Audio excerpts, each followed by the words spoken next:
What's up, folks? Your buddy Fatalroadie. Tonight we're going to be doing the results for Extreme Rules. We start off with the kickoff show. 20 minutes in, we get our first match. I guess the kickoff show is learning from Raw. It's Shinsuke Nakamura versus Finn Balor for the Intercontinental title. This match has no stipulations to it.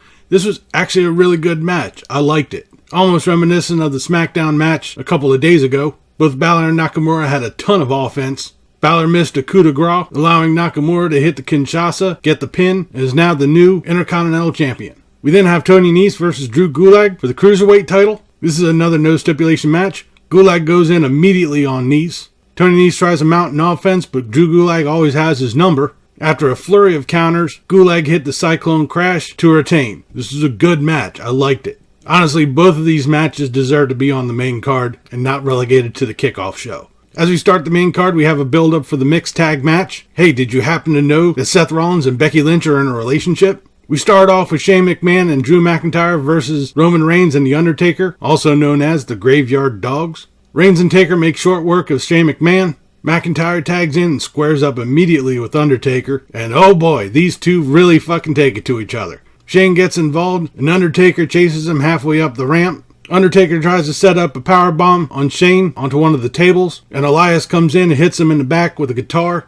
Elias and McIntyre set Undertaker up on the table, and Shane McMahon drops an elbow from the top rope. They drag Undertaker back into the ring, set up him in a corner, put a trash can in front of him. Shane McMahon hits a coast to coast. As everyone's celebrating, Undertaker sits up, gives a chokeslam to Shane McMahon, another to Elias. As he's setting up for the finisher, Drew McIntyre gets into the ring. He tries to go for a Claymore, but Roman Reigns intercepts him with a spear. Undertaker gives a tombstone to Shane McMahon, gets the pin. After the match, Undertaker faces Roman Reigns, gives him a nod and respect. This is surprisingly a decent match. I actually thought this was going to be a train wreck. We then have the Revival versus the Usos for the Raw Tag Team titles. This is a no stipulation match.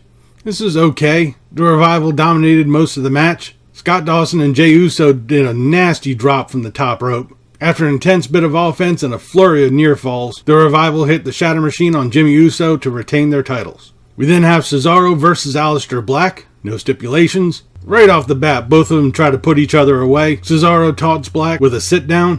This is an intense match. It was a shit ton of offense. Cesaro reverses an Aleister Black knee bar into a sharpshooter. It ends with Aleister Black giving the Black Mass and gets the pin. Good match. I really liked this one. We then have Alexa Bliss and Nikki Cross versus Bayley for the SmackDown Women's Championship in a 2-on-1 handicap match. This is a pretty decent match. It wasn't really too bad. There was one point where Bayley had a leg lock on Nikki Cross, at the same time having a crossface on Alexa Bliss. Alexa goes for Twisted Bliss but ends up catching knees, and Bayley drops the elbow on Nikki Cross to retain her title. And I believe I called it when I said that Nikki Cross was going to be eating the pin. We then have Braun Strowman versus Bobby Lashley in a last man standing match. Lashley tries to attack Strowman right before the bell, but fails. As soon as the match starts, Lashley has most of the offense. The fight spills out into the crowd, up into the concourse, back out to the crowd. This is a pretty brutal match. Braun Strowman power slams Bobby Lashley off of a platform, and Bobby Lashley was unable to answer the 10 count, so Braun Strowman wins. Meh. The only cool part about this was the crowd was chanting ECW through most of this. We then have the New Day versus Heavy Machinery versus Daniel Bryan and Eric Rowan for the SmackDown Tag Team titles. This was a decent match with the usual triple threat chaos.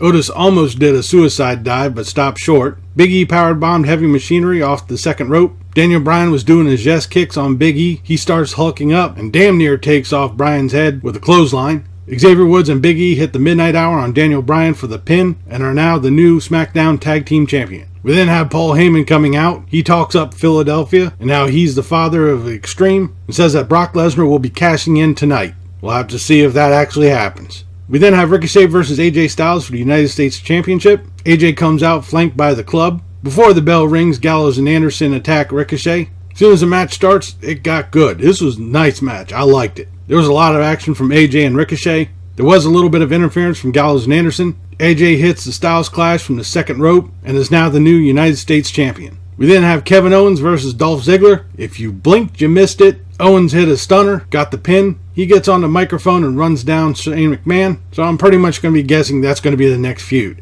We then have Kofi Kingston versus Samoa Joe for the WWE title. Right as soon as the match starts, Samoa Joe takes it to Kofi. He slams Kofi's fingers into the steel steps, probably for retaliation for the bird.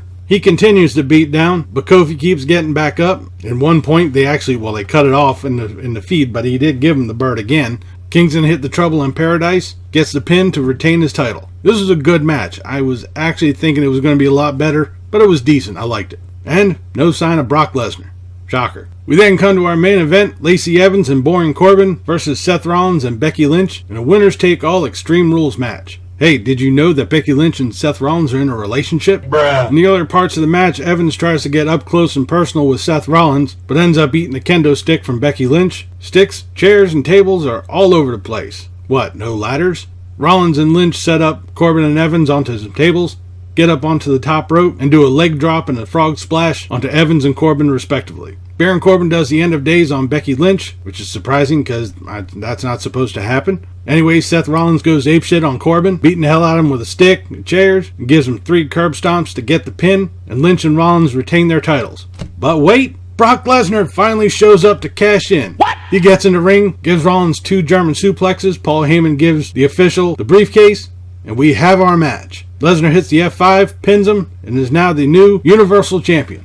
Jesus Christ, here we go again. Now we're going to have 6, 7, 8 months of Brock Lesnar holding the goddamn title hostage. Hopefully it'll be a short reign and he drops a belt at SummerSlam. Probably not though. I was actually surprised at this pay-per-view. I honestly thought it was going to be like a train wreck, but with the exception of a few matches, the pay-per-view was actually pretty good. There was a lot of good matches. My only real complaint is there were a few matches that were no stipulations. This is supposed to be Extreme Rules.